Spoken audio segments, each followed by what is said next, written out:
सप्रसंग व्याख्या को करते कैसे हैं, कैसे 5 नंबर मिलता है इसमें। जैसे राम नाम बिनु बिरथे जगी जन्मा, बिखु खा बो बिखु बोलो बिन ना बो निफलु मति भरमना।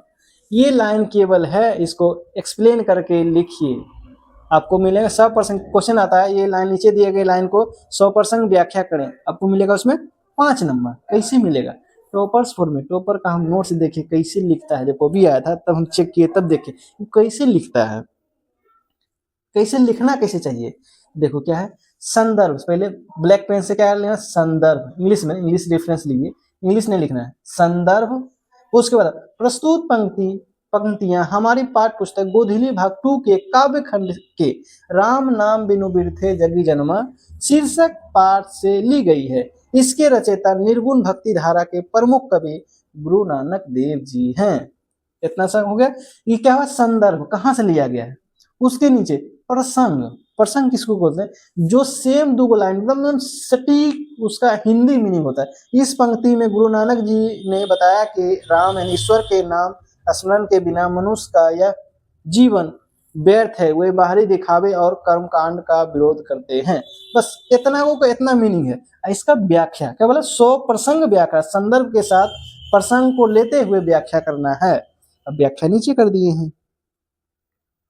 व्याख्या नीचे, व्याख्या क्या है, कवि गुरु नानक कहते हैं कि जिस व्यक्ति ने इस जगत में जन्म लेकर राम के नाम का जप नहीं किया, उसका संसार में जन्म लेना बेकार है, व्यर्थ है। ईश्वर के नाम के बिना मनुष्य जो भी खाता है वह विष जहर के समान है, और उसकी बोली भी विष जैसी कड़वी हो जाती है। राम नाम के बिना उसका सारा ज्ञान बुद्धि भ्रमित रहती है और जीवन निष्फल हो जाता है। अर्थात सच्ची शांति केवल प्रभु भक्ति में है और भोग विलास में नहीं। अब जब इतना बड़ा तुम लिख दोगे तो कोई टीचर है कि नंबर नहीं देगा, हाथ बांध के रख पाएगा, एकदम धड़ल्ले से नंबर दे देगा, एकदम 5 में 5 दे देगा।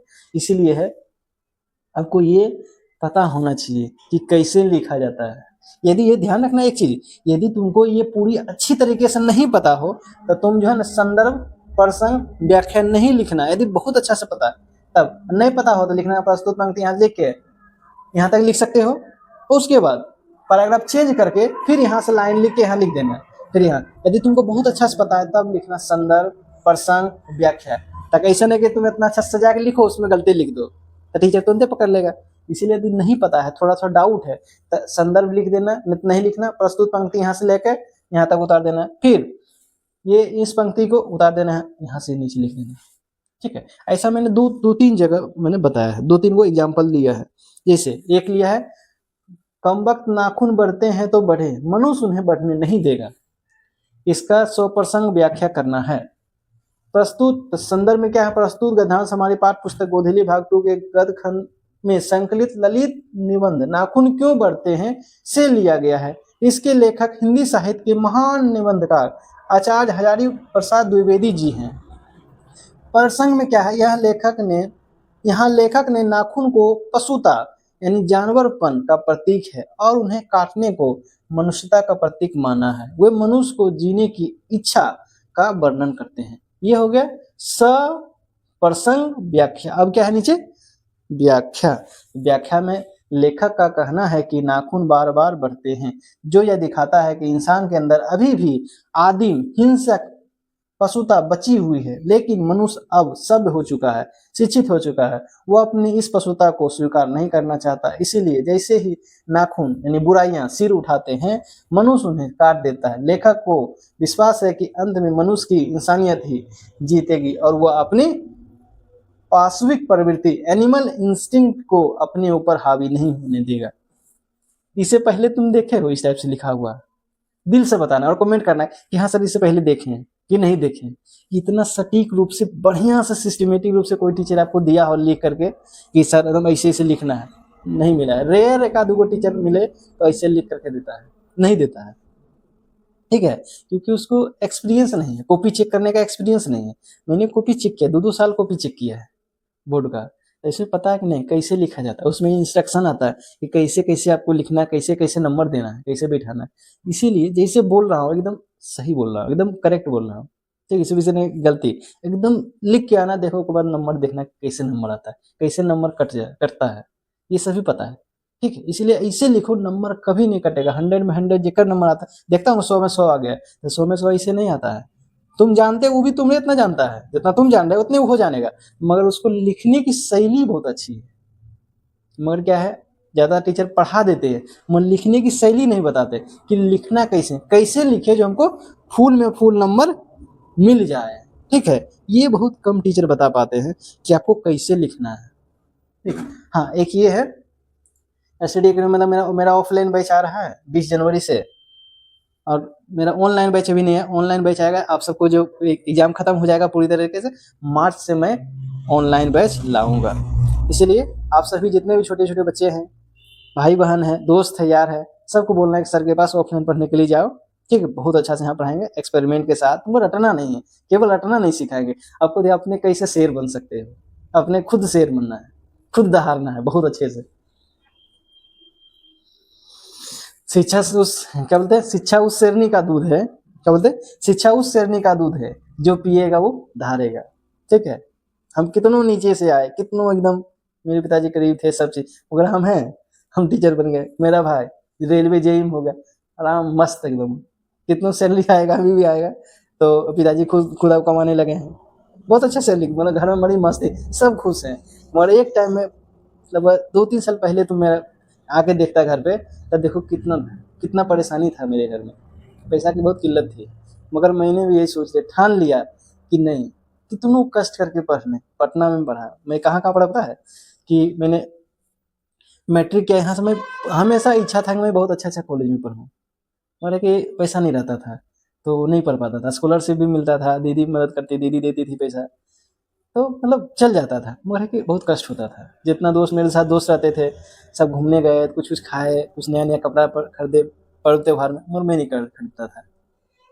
क्यों, पता था नहीं पैसा नहीं है, पैसा दी उधर इन्वेस्ट कर देंगे तो कोचिंग का है पैसा, ट्यूशन का पैसा, वो कैसे दे पाए, किताब खरीदने की जरूरत पड़े वो कैसे, फॉर्म भरना होगा वो कैसे भरेंगे। इसे मैं जो टीचर का फॉर्म जो भरा इसके पैसा दीदी दी है, मेरी छोटी दीदी जो दिल्ली में रहती है, वो पैसा दी थी फॉर्म, टीचर का फॉर्म भरने के लिए, तब भरा हूँ मैं यहाँ भी यहाँ हूँ। इसलिए नहीं, ये नहीं सोचना, नहीं, हम मानते हैं जो गरीब है, जो कष्ट में है, उसका एक ही हथियार है, वो है शिक्षा। शिक्षा के बदौलत ही तुम अपने आप को, अपने परिवार को, अपना नाम रोशन कर सकता है। ठीक है, इसलिए टेंशन नहीं लेना है, एकदम मन लगा के पढ़ना है। कितनों कुछ हो जाता था, गाँव में सब बोलता है आप काहे लग पढ़ो, भेज दो कमाई लेकर, जोड़ी में सब तो अच्छा कमाए, कितना कैसे पैसा कमाए, आप बोलो किसी को कि कितना कमा रहा है, हम कितना कमाते हैं। ठीक है, कि मेरे जोड़ी में जो था, जो कि थोड़ा सा जो अच्छा है, पिताजी जॉब में है, सभी चीज़ है, अच्छा फैमिली, मतलब पैसा वैसा, वो नहीं पढ़ने लगा है, नहीं पढ़ेंगे ही नहीं, जो कम्बल चीज कम्बल बाहर भेज दिया। मगर हमें एगो पापा सब बोलते थे कि यार भाई भेज दो, एक कमाई तो जाके इतने काहल कष्ट करो। मगर पापा बोले ना, जब तक हम जिंदा रहेंगे तब तक हम बाहर नहीं भेजेंगे, जितना दिन तक उसको पढ़ना होगा पढ़ते रहेगा। हाँ, हम दीदी, 2 दीदी मेरा है, दोनों पढ़ती थी, जब तक शादी हो तब तक पढ़ती रहती थी। मेरा 2 भाई है, हम एक मेरा छोटा भाई, वो भी पढ़ते रहा, कितनों कष्ट हुआ, एक फिजूल मरी था। हम फिजूल खर्ची कभी नहीं करते थे, इधर मतलब बहुत झीट झाट में रहा, ये सब नहीं, एकदम सिंपल रहते थे, कहीं इधर घूमना घामना नहीं, एकदम जाके जितना कम से कम खर्चा में हम रह सके। पटना में रहे हैं, हम कहाँ कहाँ पढ़े, तो मैट्रिक तक यहाँ पढ़े, इंटर मैंने डीजे कॉलेज मुंगेर से पढ़ा है। उसके बाद हम चल गए डायरेक्ट दिल्ली पढ़ने के लिए, दिल्ली दीदी रहती थी दिल्ली में, वहाँ हम जितना कम से कम खर्चा लगे वहाँ मैंने पढ़ा। और वहाँ होता कि इन्वायरमेंट हमको सेट इन करता था, तभी तो मेरा खराब हो गया वहाँ, तो यहाँ बेड रेस्ट हो गए, तो वहाँ तो थोड़ा यहाँ बेड रेस्ट हो गया, तबीयत ठीक हुआ, फिर मैं पटना गया पढ़ने के लिए। पटना पढ़ते पढ़ते फिर बीएड मैंने किया, बीएड जो गवर्नमेंट से मैंने बीएड किया है, यानी कि 120 नंबर में कितना 106 नंबर लाया था। तो पटना खाली हमको था कि नहीं, हमको जब भी पढ़ना है हमको बहुत अच्छे अच्छे कॉलेज में पढ़ना है, टेम्प्रोरी प्राइवेट कॉलेज में हम कभी नहीं पढ़े, कभी नहीं, जब भी पढ़े बढ़िया कॉलेज में। फिर हमको मिला पटना नहीं मिल पाया, तो हमको मिला भागलपुर, तो सोचे क्या करें क्या करें, चलो भागलपुर ले लेते हैं। तो गवर्नमेंट कॉलेज से बीएड किए, एकदम कोई पैसा नहीं, सबको पैसा बीएड में 2-2 लाख लगा, हमको कितना लगा एडमिशन में 13-13-26 यानी 25,000, स्कॉलरशिप मिला कितना हमको 19,000 स्कॉलरशिप मिल गया। का मस्त एकदम, हॉस्टल हॉस्टल रहने का एकदम शानदार व्यवस्था, एकदम मस्त एकदम है। वहाँ भागलपुर से कर लिए थे, वहाँ भी टीचर एक से एक टीचर रहते थे। वहाँ एक टीचर बोलते थे, राकेश सर थे, कि अभाव में प्रभाव दिखाना है, यदि लगता है कि कुछ कर पाएंगे, अभाव में प्रभाव दिखाओ। अभाव मतलब जो कमी है, तो कमी को उन्हें बोला हमारा कमी है, कमों में तुम पढ़ लो, उसके बाद जब चमकोगे न, जब जब तुम आगे बढ़ोगे तब मजा आएगा। इसलिए अभाव में प्रभाव दिखाना, बहुत अच्छा दिल का एकदम छूने वाला लाइन है। राकेश सर का है, प्रिंसिपल थे, उनका अभाव में प्रभाव दिखा तब मजा आए। ठीक है,